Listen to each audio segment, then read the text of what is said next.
So many people say that children may have problems in later life because of a single parenting situation. How do you deal with that? How do you face that? How do you deal with a child, and this is really another question, blaming themselves, feeling that they may have been the cause of only having a single parent? Well, and I think that does happen with children. Yeah, when a divorce is the first thought most children have, did I do something wrong? What can I do different to get mom and dad back together? And I think the most important thing you do is sit down and communicate with your children.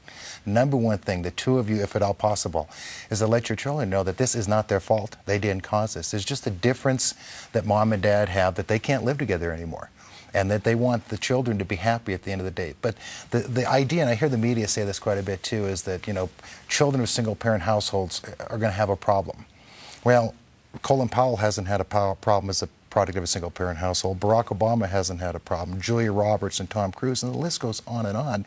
People who've been very, very successful in life who came from single-parent households. I read the statistics I was reading one day, and it said that if you are a child of a single parent, you have a 70% chance of going to jail, getting pregnant early, contemplating suicide, and turning to drugs. I said, I give up. Why am I even going to work with my children? They're a product of a single-parent household. You know, my daughter's going to get pregnant while she's after robbing the convenience store, thrown in jail, and contemplate suicide. But you know what?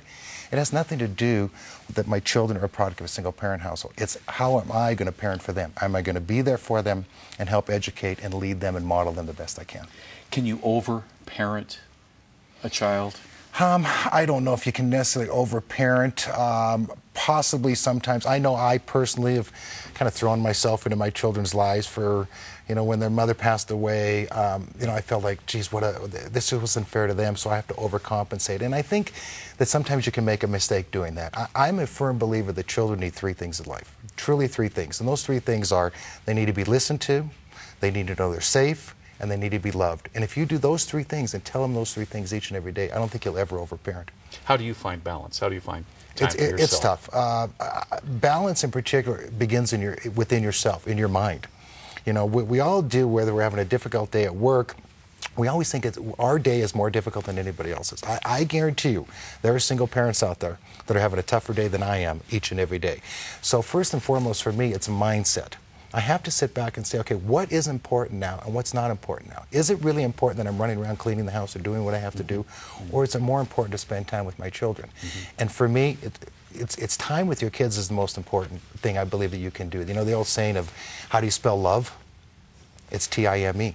And that's at the end of the day what your children really remember, how much time you spend with them. Did your children, have they ever tried to manipulate you? Do you think there'd be any more manipulation? I have two teenagers. They live to manipulate me. This is their challenge in life. My daughter's into soccer, my son's into manipulating and trying to challenge his dad. But it's not so much they think they try to manipulate you, but as they grow, they're spreading their wings and they want to know how much they can get away with. And sometimes they will try to use a situation, divorce, single parenting, or a product of a single parent, against you. And for me particularly, I don't mind that. It reminds me that my children are actually, they're a little aggressive. That's good. They're spreading their wings. They're going to find out how much they can get away with at the end of the day. But at the end of the day, I'm the parent. And I think too many parents make the mistake of trying to be the friend with their child instead of being the parent with their child. And we are parents children are professionals. We have to learn how to be the parent. The question that I have is society does look at single parents a little different. It does. How do you handle that? You know, there's not much I can do. Again, I go back to my mindset because, you know, most people have this vision of single parents as a mother working 2 jobs and 4 children, or the dad did something wrong and got kicked out of the house. And it's really not the case. You know, 70% of all single mothers are gainfully employed out there. They're providing for their families. Fathers are involved. Now, there is that segment of society that is not involved. And I have no respect for that group, I will tell you that right up front, and I've said that on my radio show as well. But there is, for the most part, single parents are very, very involved with their kids for the most part. I believe single parents can give more love to their children than dual parents when they're with their child.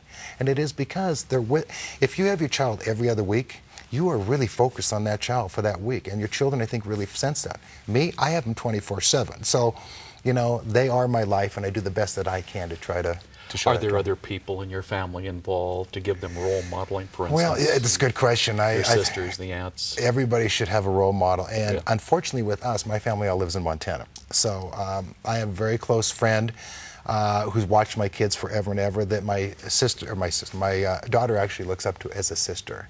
And I do think that if you're in a situation where you don't have a male in your life, or you don't have a female in life, that the children should have some sort of role model to at least relate to them. There's things my daughter is not going to be able to talk to me about as she gets older, and she needs that female influence, and vice versa for those who don't have a male in the house. Now, besides doing your radio program and your other speaking engagements, you are gainfully employed.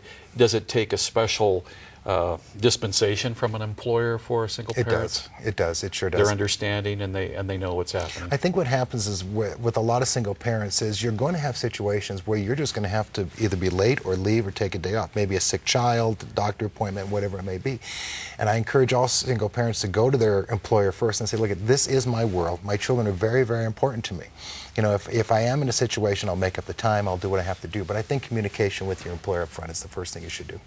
There are 3 things that you're saying that you would advise every parent to do daily with your child. And I said them earlier, and I can't say them enough. Is 3 things. Are number 1, listen to your children, let them know they're safe, and let them know that you love them. Because if you do those 3 things, I truly believe you'll build a strong children, good self-esteem, and they're emotionally healthy. Excellent. We're going to be right back, and we're going to talk about communication with your children as they grow and mature. But let's take this break right now. You're watching Joy in Our Town on KPJR.